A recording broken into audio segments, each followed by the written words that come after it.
Hey everyone, it's Doug. Finding the right e-bike isn't always easy. Some brands only have a few models for really specific uses. Your local shop might only carry a small number of bikes.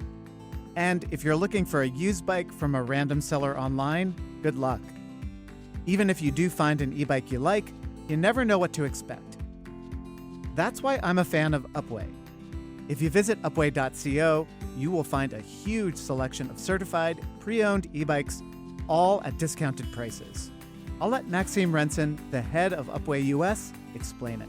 We at Upway, we offer the best of both worlds. Pricing and affordability, it's a great purchasing experience. And also you get access to a ton of e-bikes. You have a great selection. Right now, I think online we have around 800 bikes that you can choose from. But unlike other online marketplaces, Upway not only offers a wide array of e-bikes, but also prides itself on giving you an experience you can trust. Each bike it sells goes through a rigorous inspection process, so you can be sure you're getting a bike that's as good as new. Our bikes are checked by trained and certified mechanics. All of our mechanics, for example, are certified by Bosch and also other batteries and motors. And again, you get that selection, but also a trustworthy selection. And speaking of selection, Upway is also a great option for people who might not have access to a good local bike shop. Upway is so powerful for people living a bit further from city centers. Usually these people will be a bit far from the nearest bike shop, and then in that nearest bike shop, the selection will be quite scarce. While here you're talking about right now 700 to 1,000 e-bikes that can be shipped to you in literally 5 days. And you have all the price points.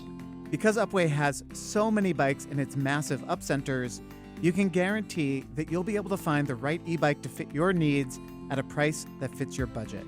Everything happens online. So these cost savings, we can put that back into more space. More space means more selection and more diverse selection. So it's simple as that. Visit upway.co and check out the amazing selection of certified, pre-owned e-bikes ready to be packed up and delivered right to your door. If you're in New York or Los Angeles, you can go to an Upway Upcenter and check things out in person. I've been to the one in Brooklyn, and it's true, the amount of e-bikes cannot be beat. If you purchase an e-bike from Upway, you can save $150 off any e-bike order over $1,000 with code WARONCARS now through the end of September. Find the right e-bike for you at an unbeatable price at upway.co.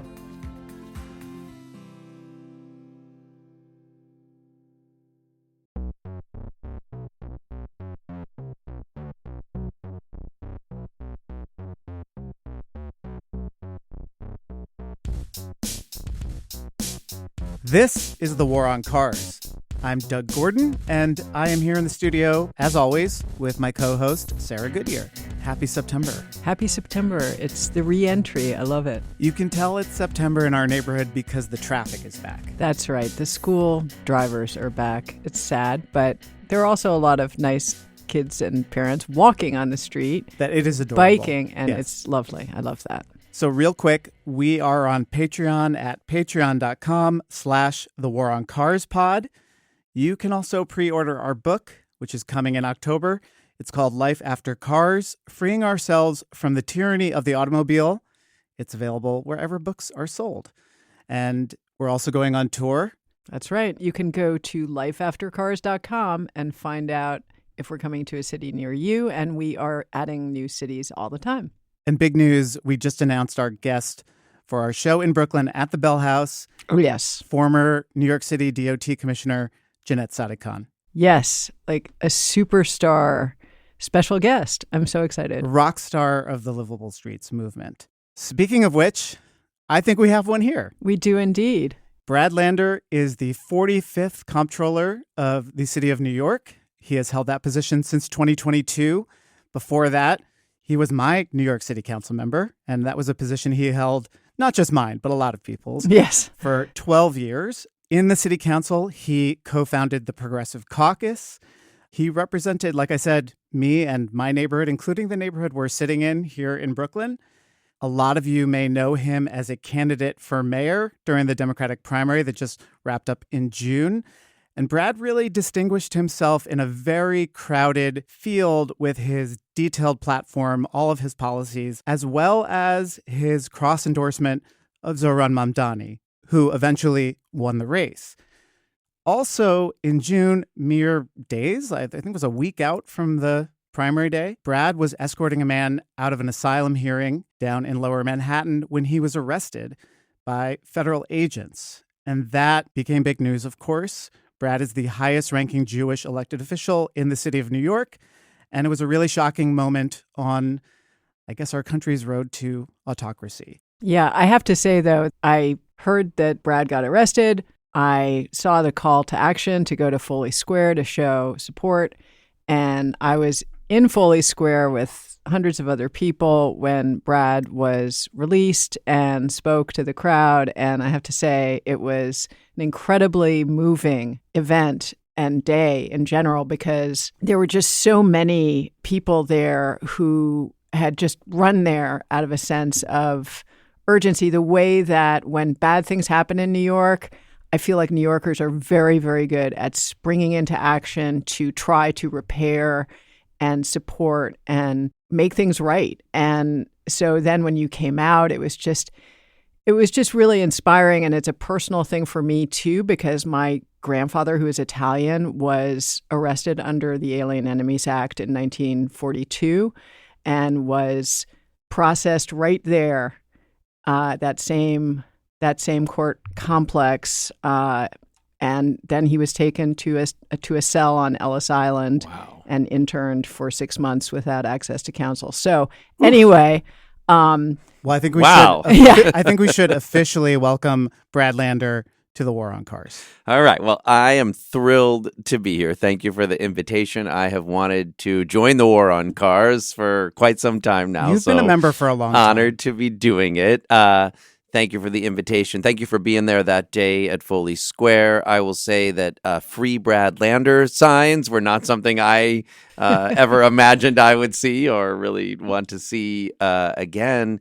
But it felt powerful to have all those people out there saying, for all the things that are going on in the world, for all the ways this country is creeping toward fascism, New Yorkers know better. We show up for each other. You know, I had tried to do that day. Edgardo, who I was accompanying, and lots of other folks that I've been with since, have been back pretty much weekly since then, are our neighbors, are New Yorkers. We show up for them. Thank you for showing up for me. And wow, to hear that story about your grandfather is pretty powerful. But that's what New York City is all about, like at this moment with creeping authoritarianism, fighting back by getting out in the streets and insisting on inclusive, multiracial democracy by showing up for our neighbors is what we're called to do. And I do think courage is required. And it's nice to have you on. Not too many elected officials actually have the courage even to come on the War on Cars, because they think perhaps that the New York Post will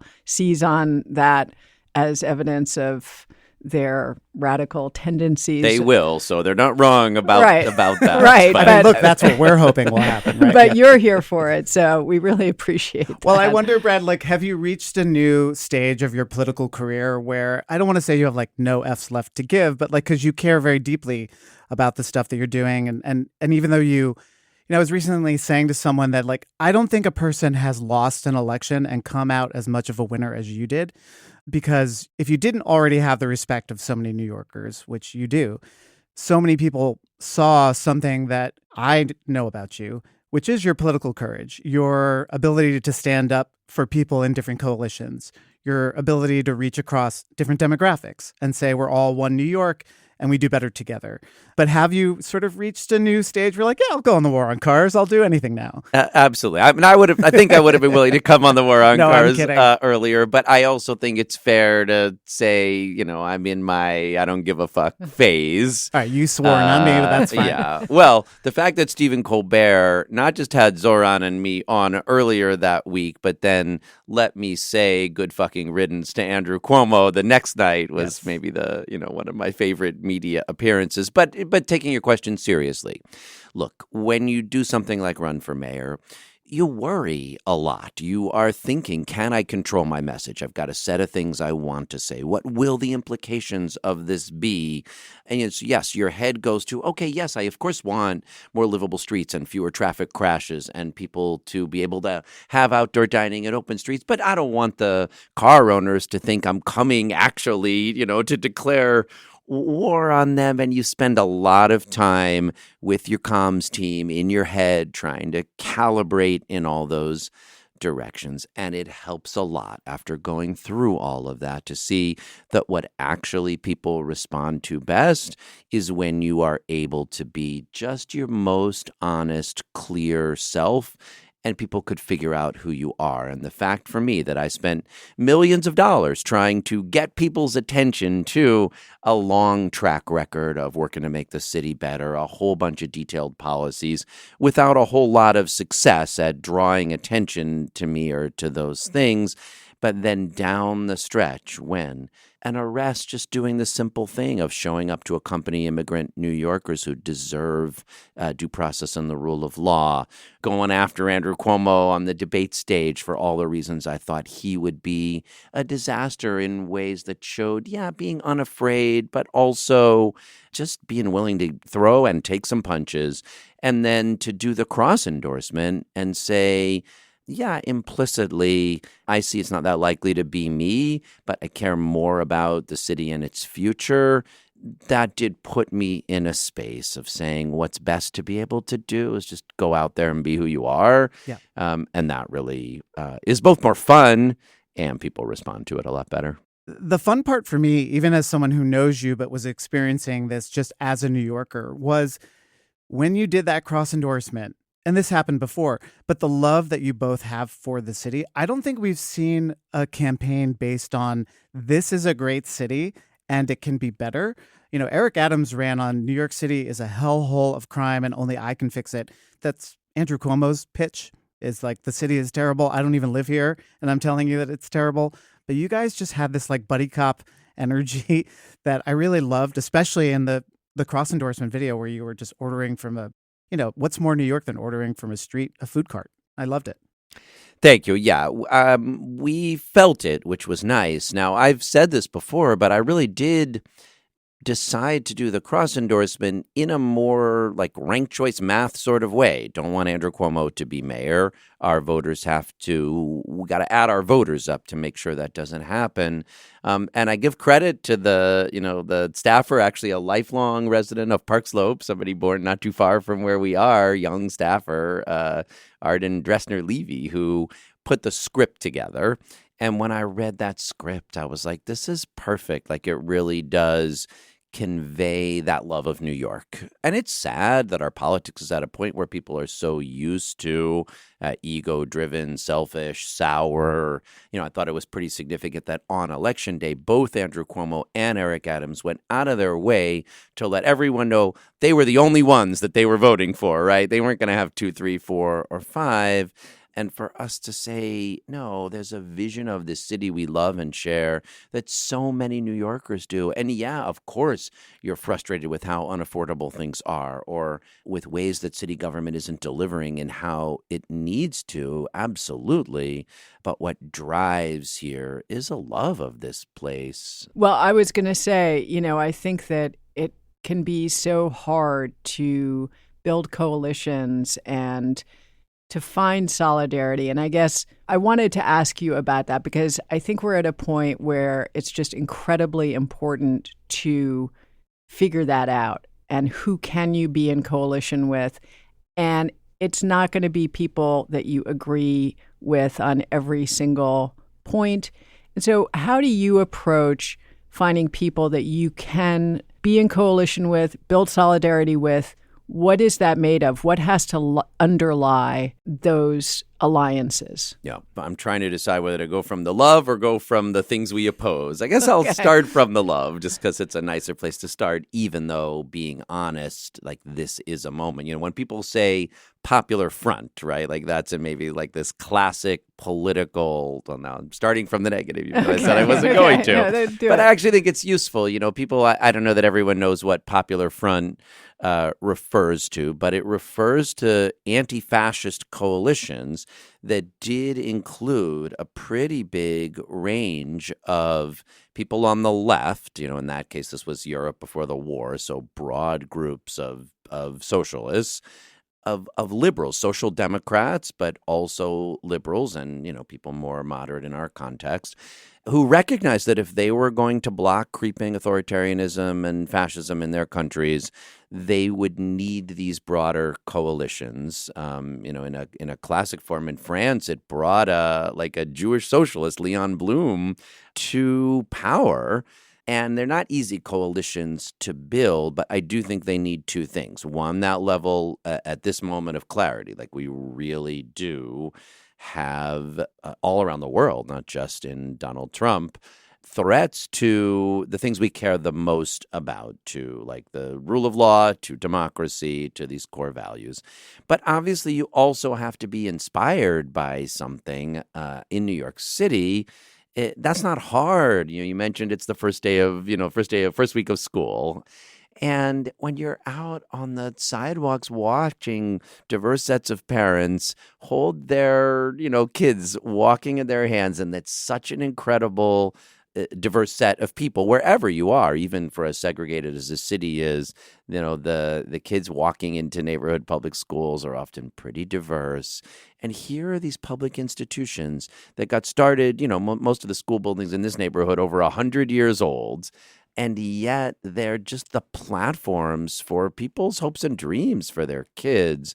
So I guess what I'd say is that model of a belief in the idea that we all do better when we all do better, that there's something foundational about the, not just kind of like democracy is separation of powers and some principles in a constitution, but the foundation for our shared life in common, in which we get to dream for our kids of a life better than the one we had in this city, with people from all around the world who see the possibility of the things we build in common, our schools, our parks, our libraries, our streets, as a shared treasure that's for our thriving and for our kids' future success. Like, that is a vision of coalition. And then people really do view that differently.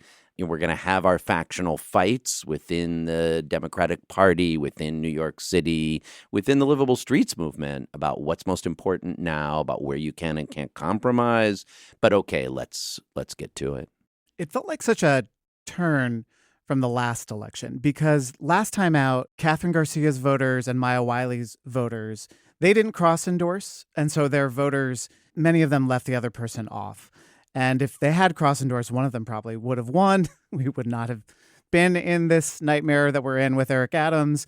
This time around, the kind of purity test that I think sometimes the left, that's very self-defeating on the left, just didn't happen. I felt like people on the left, this broad definition of that, understood the stakes better than I can recall in any other election. I think part of that is because you and Zohran communicated those stakes as well as you did. But something just shifted. I think maybe it was having Trump in the White House or something like that. But it was very different this time around. Agreed.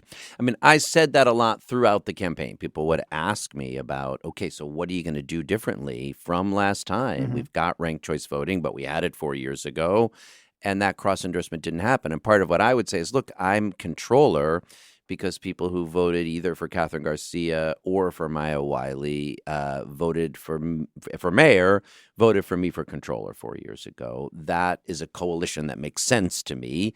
It is, in some ways, what I was trying to rebuild in my campaign, but it also requires openness to a team sport politics. And of course, I went into it hoping that, I would be the one that was emerging in first with that broader coalition. But that's what it means to approach it as a team sport. Everybody thinks like that, but you better be willing. And of course, normal people do this all the time. People play team sports. You go out for the baseball team and you'd like to be the shortstop, and the coach chooses someone else to be the shortstop, and you get to play second base or right field, but you're excited to show up again and try to contribute to the team's winning. That is a very normal human thing to do. Unfortunately, it's not a very normal political thing to do. That's why I sort of said you were like a buddy cop sort of movie, because I had an old improv teacher who would say, the goal is not to be funny. The goal is to make your teammate look like a genius. And if you all go out to make your teammate look like a genius, you look like a genius. And so does everyone else. And I felt like you guys had that dynamic. You and Zohran really, that was clear on the Colbert appearance. It was clear in the videos. Your goal was, I'm going to make this other person look good. And it worked. I got to tell you one funny story, though, that may be transition for talking about our livable streets infrastructure, because one of the fun things we did during that week was to ride down the Prospect Park West bike lane. Actually, we were coming from my house in the South Slope, where we had done the pre-interview with Colbert's team, because we were going on a couple of days later. And we had decided after the cross-endorsement we would visit each other's neighborhood. So I had gone the day before to Steinway Street, and we had gone to some of the Yemeni cafes there. And then he came over here. We did the Colbert thing, and then we jumped on city bikes and rode up to the park, and then rode down the Prospect Park West bike lane toward Grand Army Plaza. And I feel a lot of pride in that bike lane. So he was like, all right, it's your neighborhood. And so I was riding in front. But as we came into Grand Army Plaza, the press and people were there. So I was like, Zohran, come on up. And so we're riding side by side. We reach Grand Army Plaza. He gets off in a very elegant rolling dismount. And then, there's some of the comments are about, how, sweet and buddy cop movie it is, and how ranked choice voting is the cure for male loneliness. But honestly, most of the comments were about his rolling dismount. And I'm like, dude, you even got to look better than me getting off a bicycle. That was the moment he became mayor, basically. That's right. Yeah. And considering the history of that bike lane, which we're going to get into, I think it would have been poetic if you had owned that moment. But these are the sacrifices we have to make. But this kind of goes to Doug's point. It's like, sure, you think, I could do a rolling dismount, and then you think the project here is bigger. The bike lane looks good. Grand Army Plaza looks good. Prospect Park looks good. We are trying to build a future for a politics that can do more of that. And what's not important is how I get off a bicycle. All right, so let's talk about Prospect Park West. Sarah, I'm going to put you on the spot here for a moment, because we were joking. We just recorded the audiobook, and we each had a word or a phrase we could not pronounce out loud, and yours was Prospect Park West. It was Prospect Park West bike lane. Oh, okay. So I'll take this. I'll lead this part of the See, I can say it now. Yeah, you did it, yeah. But the language here is so significant, because was it a bike lane or a bike path? Oh, yes. And was it a trial period or a pilot project? Turned out to be the subject of all the litigation. All right, so we'll back it up a little bit. So June 2010, DOT installs this bike lane. Goes from a 3-lane street down to a 2-lane street with a 2-way bike lane. Much safer.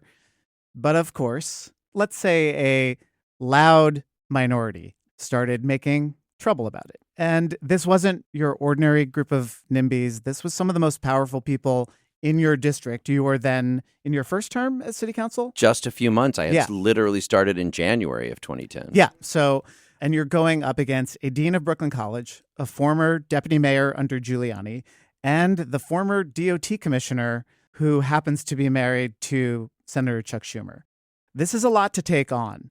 How did you navigate this? I know the answers to some of these questions, because this is how I kind of cut my teeth in the livable streets movement. It's how I got introduced to you. And it really was a knockdown, drag out fight that a different city council person, a different elected official could have found a compromise. And we sort of know what those compromises look like, which is the status quo. How did you feel when that opposition started mounting? It really was my first big political battle. I had run for city council in 2009. I hadn't been in politics before. I had run two nonprofit affordable housing groups, one in the neighborhood, the Fifth Avenue Committee and the Pratt Center. So I was already a part of the Livable Streets community at the Pratt Center. We had supported the effort to bring congestion pricing into the city and done a lot of work on bus rapid transit. And so I wasn't a total neophyte, but I had been a policy wonk and a planner in the work, not an elected official or a political leader in it.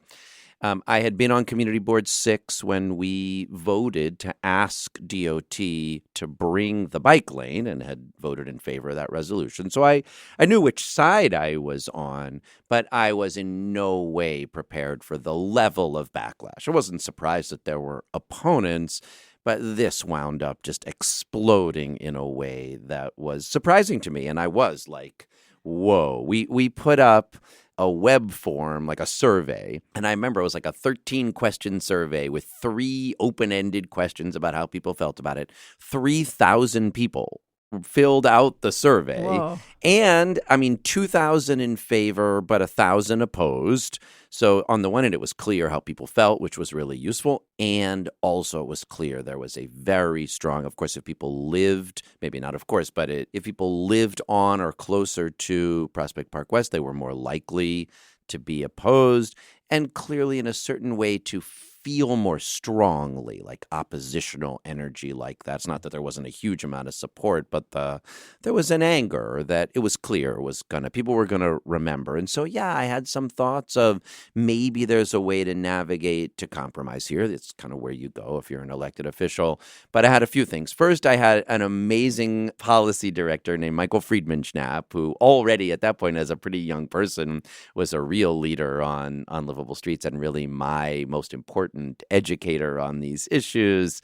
And we went back and forth about it a little. And what was clear to me here was, there wasn't actually going to be, even if we wanted there, like making everyone happy, that wasn't a thing here. And so it would be better to just lean in and be clear with people about why I believed it was going to be better when we got there.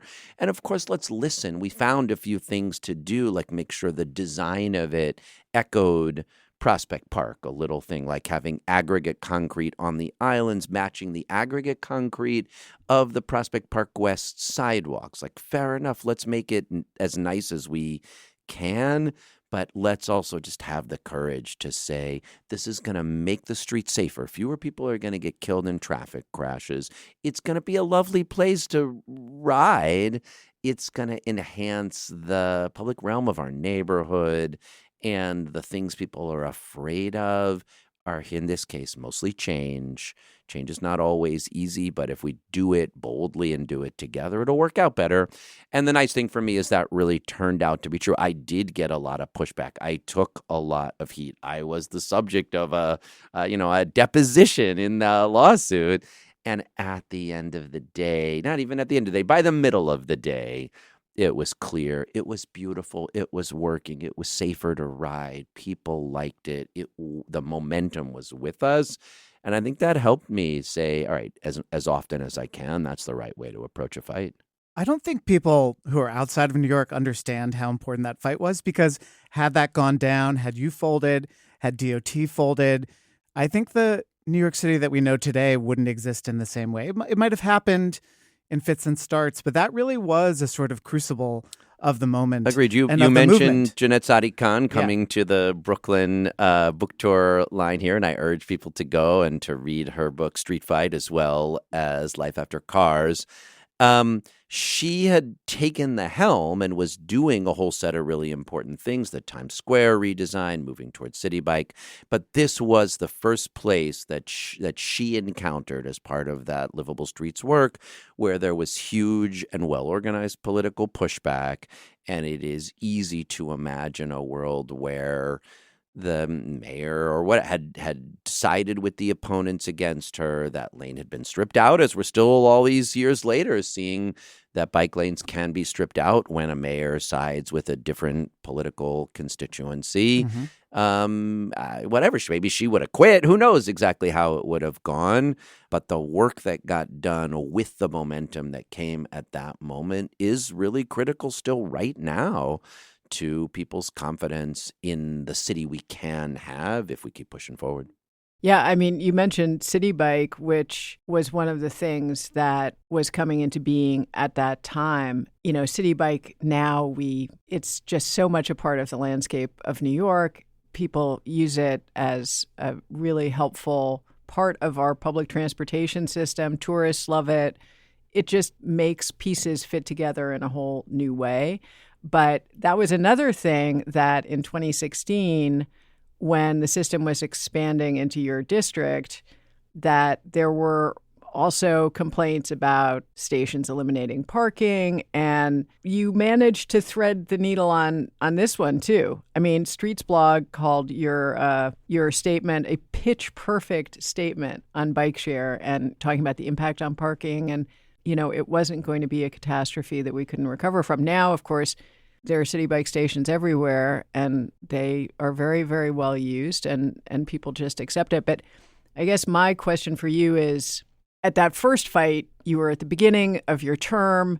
Did that experience help you to realize, like, oh, I can actually do the things that I stand for, and, you know, stand for what I stand for? It really did. And that, you know, what Streets blog was referring to there was an email we put out more broadly. I think the inclination of an elected official otherwise.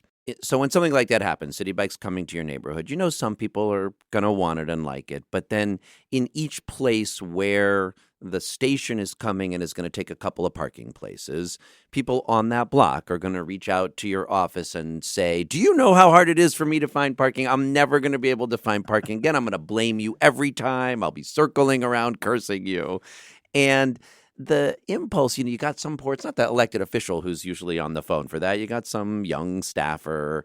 And, you know, it's quite often, well, we'll take a look at that one. Maybe we can get them to move it to the sidewalk or move it to the next block over, or kind of work out a compromise here. And that's not necessarily a terrible impulse. Some people will navigate this by saying, okay, we are going to have City Bike come, but let's see how much we can do to mitigate the anger. And the approach I took there was a little different. It was to say, let's explain to people why this is a good thing. Try to ask them to see the bigger picture. A tiny percentage of the parking spaces in the neighborhood were being, you know, transitioned into City Bike, and every one of those City Bike stations was going to serve dramatically more people for their transportation needs than the 2 or 3 cars that were parked there. That's a very different answer to give people on a block than, okay, we know you hate this and you think it's terrible. We'll see if we could get it, you know, moved around the corner. To say, look, we respect you. We take your point of view seriously. Here's why I believe this makes more sense for all of us. And I'm going to ask you, I'm going to take your point of view seriously, but also ask you to see the bigger picture and your neighbor's needs and all our needs seriously. And I do think that came from the, you know, in part from the feeling that, you know, the Prospect Park West Lane over time, everyone came to see that it was better for the whole community. How do you cultivate that in elected officials? Because I think there's like a memento-esque attitude with some elected officials, is that they never really learn, oh, we had that fight before and it was fine. And every time we approach these, you know, it's New York is not Amsterdam, Manhattan is not Brooklyn, 51st Street is not 52nd Street. Like we somehow forget that these things work out. It's unfortunate that you're unique in that sense. Like there are other people. I think Zohran is a really good example of someone who's been through a couple of street fights and understood this is better in the long run. But how do you balance that technocratic impulse of like, I'm going to explain how this works, with the empathy of, I know parking is very difficult when you come back on a Sunday night or a grocery shopping trip or whatever, with the long-term view? Things are dramatically better than they were in 100%. 2010 Yes. or 11 or Yes. 2016. So I do feel like something is working here. And, some folks, I guess, go back to that, but maybe not everybody does. It was so different then. There were just a tiny handful of people. Jeanette would come to the city council, and almost all the council members it was like they were still clinging to the steering wheel. And it really played out as though like the city council represented drivers and car owners, and Jeanette represented, other people. And that has changed dramatically. And mostly it's changed dramatically because people see the benefits, because they love outdoor dining, and because they've got open streets in their neighborhood, or because they themselves are city bike riders, like a whole lot more of our elected officials are today than possibly were then. So I guess I'd say a couple of things. One, I do think there's a way in which courage is contagious. It is easy. I mean, unfortunately, we are, evolved biologically to be motivated by fear. Like that is just a thing we have, and you have to recognize it and kind of manage it in yourself, and whatever, whether that's mindfulness or that you do to try to not be reactive to your fears. There's that in politics too, but nothing helps like seeing somebody else go out there and say something you think, but that you were afraid to say. I think it's like why it's great the podcast is called The War on Cars. It helps. The first couple of times I heard it, even being an ally, I'm like, oh, are we going to alienate people? And people might not like the agenda, but no one thinks it's meant literally. It's a good example of like, okay, there's something, courage is contagious, and it's useful to have people out there. It's useful to have been through a few of these battles yourself and get to the other side and see it's going to be all right.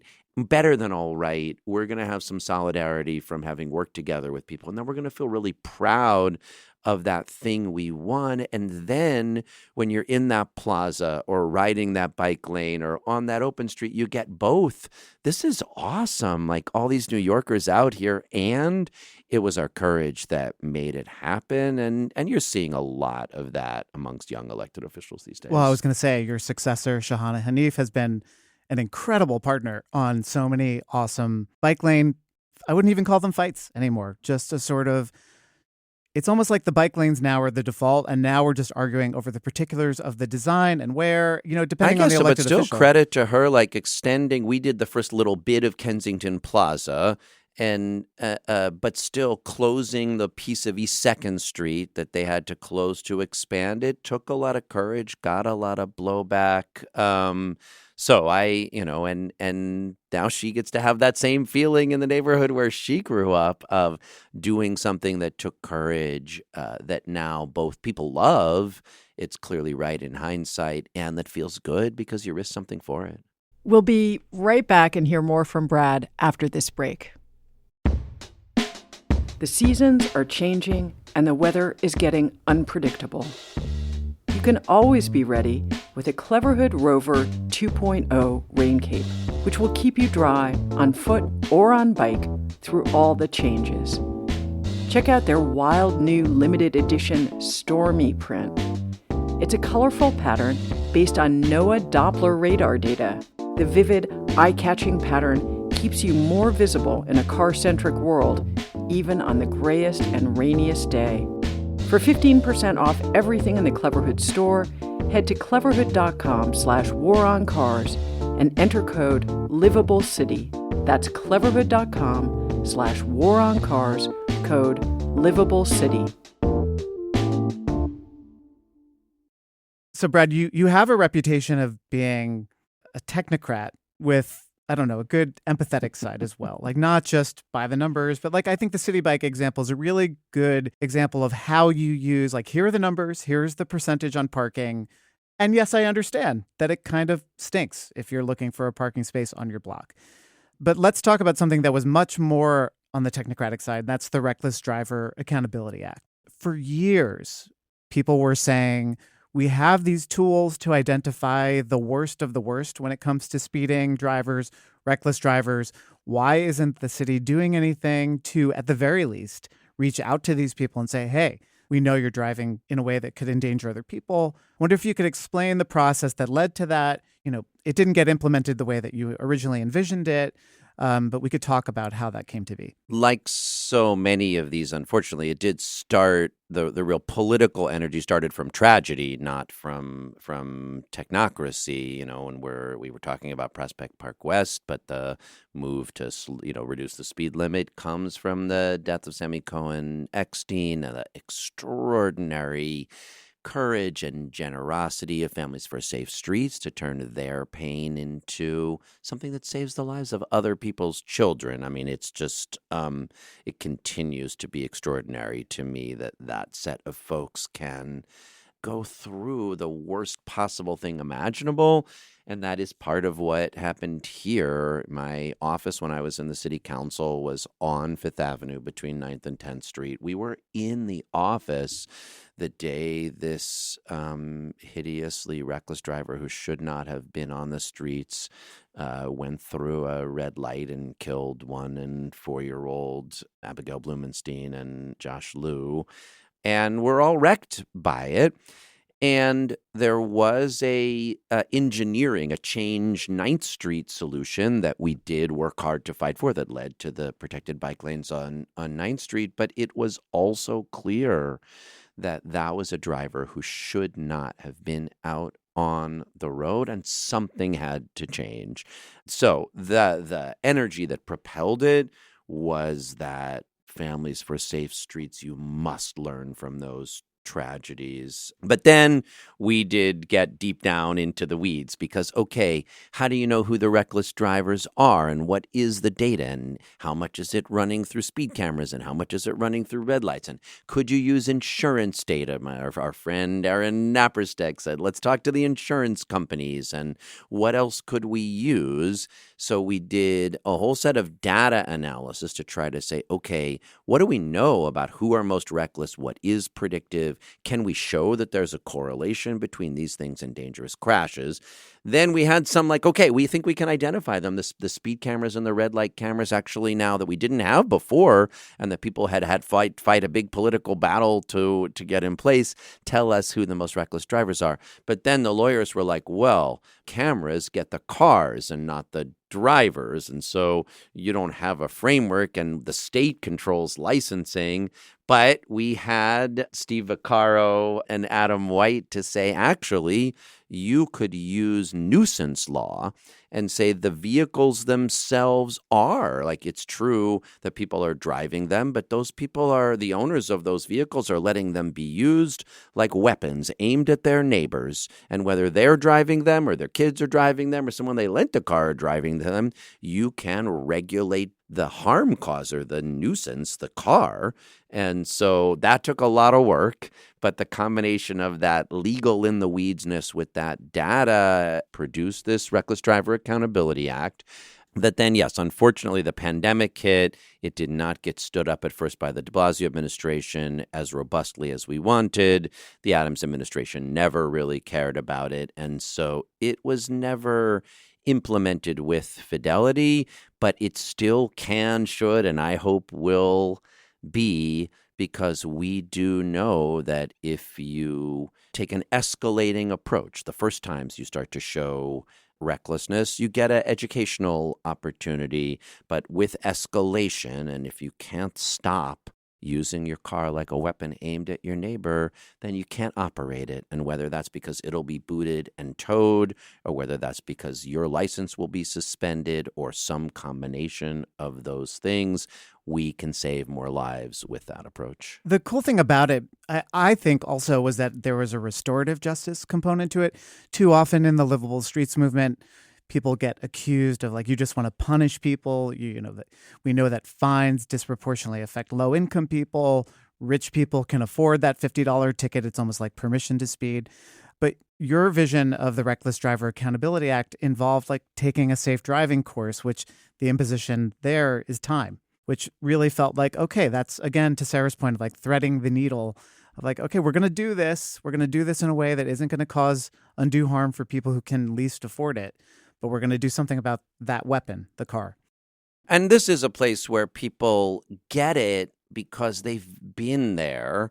If you're a pedestrian or a cyclist and you're out on the street, you want something more to restrain, drivers. If you're a driver yourself who's pretty safe, you see that sociopathically reckless driver out there, and you have the thought in your head, that guy's going to kill someone, but you don't feel like you can do anything about it. And look, this is a place for me to be honest. If you're a driver who has sped, who has, gotten speed zone violations, you know how you can drift into reckless action with no intention to harm anyone, but do something that statistically over time, if it keeps happening, is going to cause harm. And so, yes, the system we need is one that can change people's behavior, set some limits and boundaries, give you a chance to get right in your action. And I mean, not everyone should have to have, like I had, like accountability in the form of being on the cover of the New York Post. We should stop for a moment and Yes, say, Brad, explain we should explain to our listeners, like the New York Post reported that you had accumulated some number of speeding tickets on your personal car. And that was a big, tough moment for us in the Livable Streets movement, and obviously for you personally. This was really hard. Like, I feel like one of the times I had most disappointed allies and people who I trusted, and disappointed myself too. This was the time when I was fighting for and advocating for and winning that Reckless Driver Accountability Act, and also driving all over the city as I was running for controller. And I sped through school speed zones, not as many times as would get you held accountable by the Reckless Driver Accountability Act, but a lot more than I should have. And the form of accountability that I wound up facing was, the New York Post put that on the cover just at a time when I was working with, again, the same families who have lost loved ones in traffic crashes, who I'd gotten arrested in civil disobedience with outside State Senator Marty Golden's office because he was holding up the speed zone and red light camera program in the state legislature in Albany. And I had really deeply let down not just an important set of allies, like an important set of allies who I had stood with, who had lost loved ones to traffic violence. And yes, like that was very painful, but it, in a certain way, it actually functioned to show that accountability can be a way of changing your behavior. This is different from you have to take a safe driving class or risk losing your vehicle, but still it's like a form of accountability that comes from data and an inconsistency between the values I had and the actions I was doing. And, that was now 5 years ago, and I have gotten one speed camera violation over the last 5 years. So, full disclosure, I'm not perfect on it, but that's a lot better than I had been before. And hard, but actually makes me hopeful that if we take accountability seriously and give people an opportunity to get right in which their actions match their values, that does take like boundary and limit setting. It takes using data and transparency. It takes some clarity together on what will keep people safe. And, I wish I hadn't done it. I don't want to tell it as like a just so story, but it also helps me believe like change is possible, accountability matters. The answer was not to stop there and say, okay, yeah, fair enough, I was a hypocrite, and so I'm going to go hide under a table. The answer was to say, no, the values I was expressing were the right ones. I got to change what I'm doing here. Let's keep moving forward. And that's part of what truly being in community does, right? Is it creates an environment in which you are held accountable by a community that then also understands we all make mistakes and we all need to watch out for each other and call each other out and then repair together the damage that's been done. When I had to make the cross-endorsement decision, which wasn't an easy one, I mean, in many ways it was effectively saying, okay, I see that I'm not winning this race. I talked to a lot of people, and what I discovered was this extraordinary community of people I had the good fortune, the blessing to build up over time, who on the one hand had my back, like cared about me, thought protectively about me, and on the other hand counted on me to find my way to do the right thing, like with a form of accountability, like sort of parts love and part accountability.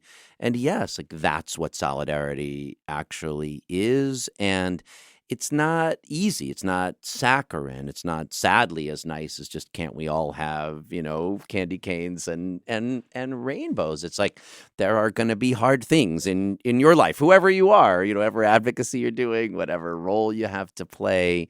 And if you're fortunate, you will have built relationships up with people who care about you a lot, who share values, who know you're going to make mistakes, and so are they. So that can't be the thing at which you throw somebody overboard or cancel them.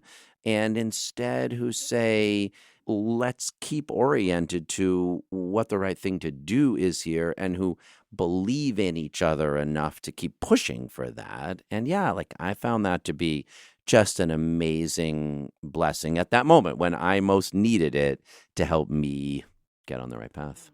I'm going to get a little Jewish for a moment because, Brad, my wife, Leora, from youth group activities in the Midwest and summer camp stuff from the Midwest.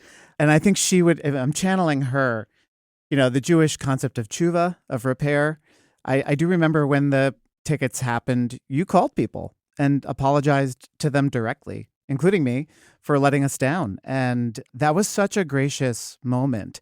I feel like a lot of elected officials would issue a quick statement, and that would be the end of it. And don't you see what I've done for you people, and move on. And you did the necessary work of repair. And I thought that was, that's why we have your back, because you do that kind of stuff. And that was a good lesson for me as an advocate. If you remember, I wrote a big long thing of hey, we got to hold our allies to a higher standard than we hold our enemies. And when one of them lets us down, we won't be taken seriously if we don't take this seriously. And I really appreciated that call and the work that I know you did calling probably Lord knows how many other advocates and those members of Families for Safe Streets, I'm sure. And I do think it's just one of those hidden signs of sort of your empathy, but your toughness, because it takes some toughness to have that happen to yourself and to sort of take the punches that you're going to get. I mean, look, that was one of the hardest things I have ever gone through. The calls, especially to those Families for Safe Streets members, were some of the hardest I've done, and it felt awful. And it over time works out a lot better, at least in my experience, to try to act like that hard in the moment. But then when you get to the next thing like that, and there's going to be a next thing like that, partly you just have the confidence that you can go through it that way. You got the muscle memory of being willing to try to take accountability, of being genuine in it. And at least for me, it has paid off enormously. It's not just like a kind of trying to do the right thing. It's like a much richer life for having made some mistakes, tried to own them, built relationships that moved through them. You don't save every one. Like some people might just say, this is too much for me, but enough people will be there. And you wind up, I don't know, my life has been much, much richer for finding ways to do that. So that's one kind of toughness that you have learned in your career. And as you say, you have that muscle memory now. There's another kind of toughness that you've been called on to demonstrate as comptroller, as the Trump administration has mounted a series of attacks on New York as part of its anti-urban agenda. And that anti-urban sentiment has a long history, as I'm sure you're aware, in the United States of America. You can trace it back to Thomas Jefferson and his memorable words, "I view great cities as pestilential to the morals, the health, and the liberties of man." Okay, so this anti-urban strain in American public life is now being brought into the fascist machine of the Trump administration. And right as soon as he got into office, one of the things that he said he was going to do was stop congestion pricing, which was talk about the long game. You were talking about playing a long game with the Reckless Drivers Accountability Act, but the real long game has been congestion pricing, because that has been going on since I started covering this beat in 2006. I started supporting it in 2007. Yeah, so yeah, I mean, it's been a long, long road. We finally got it in there, and then they wanted to take it away right as soon as we got it. So maybe you could talk about specifically your efforts to protect what has turned out to be an excellent policy that is hitting its marks. And, policies aren't often as effective as this one is. So talk about your work defending that, but also what is called for on a broader scale that we have to defend our cities against these attacks. And how can we do that effectively and build those coalitions that are needed to do that? So I started supporting congestion pricing in 2007, with Jeanette Sadiq-Khan as bold leader. Mike Bloomberg proposed it as part of his big Plan YC sustainability initiative.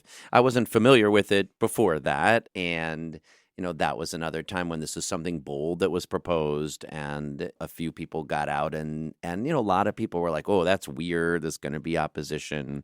But I had some good, tutors. Here, I'll give a big shout out to Joan Byron, who was at the Pratt Center at the time and doing some amazing work in the South Bronx. And so we get on board, then I'll skip the 15 years of fighting for it, and whatever Andrew Cuomo's being against it before he was for it, before he was against it.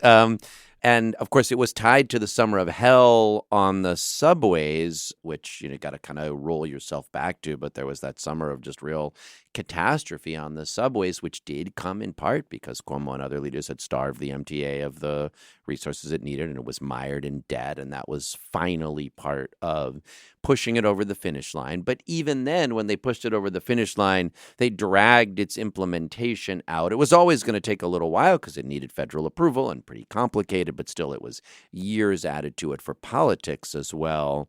But the amazing community that it kept pushing for it, and in this case is able to come together. It's not always, it's a pretty rare case when a good livable streets step is also a good transit financing step. That's what the sort of the beauty of congestion pricing is it really brings those things together. Kept pushing. Got it implemented, all that work done, and dogged because, getting it through the federal government and, navigating the city-state dynamics, kept being work. And so when that was put in jeopardy because Governor Hochul, who is now a good, strong supporter of it, put it on pause. Look, believing it was going to be bad politically, not only for her, but for Democratic congressional chances. And I never agreed with that assessment of the politics, but it wasn't crazy to worry about. There was that same suburban animus toward the city that was being weaponized by Republicans. We knew we couldn't pause, that we had to be pushing forward. And, it got put on pause in the summer of 2024. And of course, there was this concern, oh, my God, if Donald Trump is elected, he's going to prevent it. But I also just think there was this, if it gets paused, will it ever get unpaused, regardless of what happens? So we reached out to advocates to say, look, we're happy to play a supportive role here. Let's talk about what's going on. And there was good organizing and people were out in the streets, but no one had brought together the stakeholders for lawsuits. And it wasn't exactly clear what the lawsuits should be because there were a few different grounds to be considered, a few different laws. There were some lawyers who were interested. There were some potential plaintiffs. So we said, great, well, we'll convene the coalition of legal experts and stakeholders who can then do the work to figure out who should be the plaintiffs, who should be the lawyers, should it be one suit or two suit or three suits. And that's what happened in our office. It led to the two lawsuits that propelled energy forward. I think we're pretty clearly going to be decided in the favor of the plaintiffs of congestion pricing, and that led to a settlement in which Governor Hochul agreed to take it off pause, get it implemented before Donald Trump could be in office. And then lo and behold, that put the state and the MTA in stronger position to defend against federal lawsuits when they tried to roll it back. And I think we all knew it would be a success, but honestly, it's more successful than I even believed it would be in terms of reducing traffic, easing congestion, and producing revenue for mass transit. So that says, one, stand up and fight, which was necessary here through organizing and litigation and implementation. I mean, credit to the MTA and JANO and everyone who did the work to implement it, as well as the lawyers, as well as the advocates. And I think it also just speaks to, in addition to fighting back against authoritarian overreach, which uses cities as its targets, part of why I am still optimistic, why I'm excited about Zohran's mayoralty. I mean, if the line of conflict turns out to be Donald Trump versus New York City, which I think is how it's very likely to shape up, increasingly after Kanohara Zohran is elected. I mean, we don't want that. We wish we didn't have National Guard or federal troops coming, that we weren't fighting these stupid retrograde battles against lawlessness. But to the extent that that's how it lines up, we are the ones with a place people love to live. The fact that people want to be here from all over the country and all over the world, that people are so creative, that the artistic scene, that the business scene, that the creativity, that our vibrancy, we're going to win that fight over time because we have a model which is creative and economically generative, and people could just see it with their own eyes. So partly it's stand up and fight, and then partly it's lean into what a joyful, generative, creative, economically successful place we occupy. And let's just show that to the world, keep carrying it forward. And I believe that's part of how you fight fascism and win. I'm basically a lifetime New Yorker, pretty much. And when I was growing up in the 70s and 80s here, things were rough. And there was the almost universal opinion that we could not have nice things. Then we got a few nice things, like Bryant Park was one of the first nice things. And it was like, wait, maybe we can have some nice things. Looking at the scene now, you've been in public life in one way or another for 20 plus years in this city. You've seen a lot of change in terms of the appetite and the understanding of how our streets can change, what they can be used for, how they can serve our residents better. Has your sense of what is possible changed? And are you optimistic about the pace of change and the momentum of change? Could we have even more nice things than we ever dreamed of? I'll start by saying the challenges are real. I feel very hopeful, and I'll get back to that in a minute, but I don't want to do it in a Pollyannish or naive way. New York City faces a lot of very serious challenges, and we gotta see them and be honest about them. The affordability. When I started, we had an abandonment crisis, and, the housing I started renovating at Fifth Avenue Committee, the streets were abandoned. Now they're so expensive that people can't imagine how they're going to be able to put down roots and live and stay here. And that is a big challenge, and the city will not be itself if we can't address it.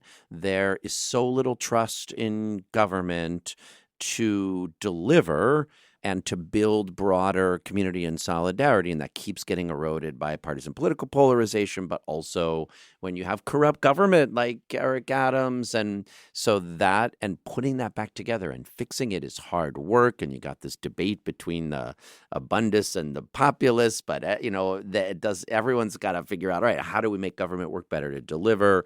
Donald Trump is a giant threat in all kinds of ways that we could go on and on about, but everybody sees. And a whole new set of threats, how's AI going to work, and what do we do all distracted by our devices? So that's a lot of problems. And so I don't want to short shrift them. We do have the capacity to confront them. And New York is one of the most brilliant places to do it. And you can see it in, some days you think, how could this city work at all? And then you walk out of your house. I mean, this morning I literally walked from my house to coffee about 10 blocks away. And I went by 3 public schools, and the kids coming into them are just like, oh my God, that's the future of our city. And it's because we got some things right in the past of our city. And at PS 118, there's a set of people out defending the open street and saying we need volunteers to make it work. That's my kid's school. Brad was there for the ribbon cutting of our bike corral, actually. So, yeah. It is that sort of resolute, optimistic courage. And yes, can we have nicer things? We have to, if we're going to make it work. The things that they've done in Copenhagen or in Barcelona that make it lovely to live in this city. And, sometimes you get those things that push you forward aggressively in the way that outdoor dining emerged in the pandemic. And you're like, whoa, what this city can be is so much nicer in a way that actually really works. And then it gets retrenched and then you got to go push forward again. Like it's going to keep being some steps forward, some steps back. And sometimes you're making progress. And sometimes, unfortunately, it's times of backlash. Politically, these are times of backlash. But I think here at the dawn of the Zohran Mamdani administration, at a moment when congestion pricing is working and, 34th Street, even Eric Adams is going to help us that become a busway. And we've got the momentum to pedestrianize big swaths of Lower Manhattan and think about what that looks like in the outer borough, and momentum on buses and making them move through the streets of the city. This is a great moment to make progress and stitch those things together. I think people do get that they're not rarefied things separate from the fight for inclusive, affordable, multiracial democracy. They're deeply woven together, and it's our responsibility to prove it. Can't top that. Nope. No. I think we can end there. Brad, thank you so much for joining us and for all you do. I think sometimes I think of safe streets and the fight for them as the canary in the coal mine of larger political struggles, because they're really about power, who deserves space on the street, who matters, who's weak, who's strong, who gets harmed, and who stands up for those people who get harmed. And I don't think anybody in city government, there are more and more examples these days, but I don't think anybody has your track record of standing up for people who need help, whether that's on our streets, in our courtrooms, in city government in general. And I just appreciate that you approach government as a force for helping people's lives. And I'm looking forward to seeing what happens next, as you said, hopefully under Mayor Mamdani and wherever you wind up next too. So thank you for joining the War on Cars. It's been great to be here. That's it for this episode of The War on Cars. Thanks again to Comptroller Brad Lander. Remember, you can support us and get exclusive bonus content, pre-sale access to live show tickets, free stickers, and more by signing up on Patreon at patreon.com/thewaroncarspod. A big thanks to everyone who supports us, including our top contributors, Charlie G. of Human Powered Law in Portland, Oregon, Mark Hedlund, Virginia Baker, and new this month, Brandon DeCoster. Thanks, Brandon. And please, pre-order our new book, Life After Cars, Freeing Ourselves from the Tyranny of the Automobile, because pre-ordering is really good for us. It helps build excitement for the book. It helps get us into more bookstores. Let's spread the message, so we really appreciate it. You can do all of that at lifeaftercars.com. We also want to thank our friends at Cleverhood. Listeners of The War on Cars can save 15% on everything in the Cleverhood store now through the end of September with code LIVABLECITY. For the best gear for cycling and walking, you can go to cleverhood.com/waroncars. And thanks to Upway. For a great deal on a certified pre-owned e-bike, visit upway.co and save $150 off any e-bike order over $1,000 with code WARONCARS, now through the end of September. Again, that's upway.co. The War on Cars is produced with support from the Helen and William Mazer Foundation. This episode was edited by me. It was recorded by Justin Fernandez at the Brooklyn Podcasting Studio. Our theme music is by Nathaniel Goodyear. Transcripts are by Russell Gregg. Our logo is by Danny Finkel.